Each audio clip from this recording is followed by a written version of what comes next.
Israeli দখলদারদের জুলুম নিপীড়ন যে ধর্মপ্রাণ ফিলিস্তিনিদের কখনোই রুখতে পারেনি তা আবারও একবার চোখে আঙ্গুল দিয়ে দেখিয়ে দিল তারা। শত বাধা উপেক্ষা করে রমজানের প্রথম জুমার নামাজ আদায়ে পবিত্র আল আকসা মসজিদে ঢল নামে মুসল্লিদের। এদিন একসঙ্গে নামাজ আদায় করেন প্রায় ৯০,০০০ মুসল্লি।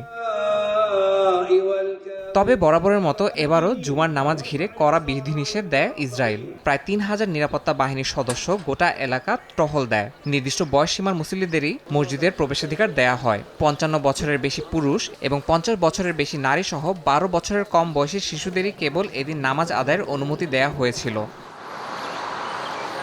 কয়েক স্তরের নিরাপত্তা বেষ্টনী পেরিয়ে মুসল্লিরা মসজিদে প্রবেশের সুযোগ পান, যদিও প্রবেশ মুখে তাদের কঠোর তল্লাশি ও দীর্ঘ অপেক্ষার মধ্য দিয়ে যেতে হয়। অনেককেই মসজিদে ঢুকতে দেয়নি নিরাপত্তা বাহিনী, ফিরেও যেতে বাধ্য হয়েছেন কেউ কেউ। মক্কা এবং মদিনার পরে ইসলামের তৃতীয় পবিত্রতম স্থান জেরুজালেমের পবিত্র আল আকসা মসজিদ। ইয়াসিন মোহাম্মদ জিসান, সময় সংবাদ।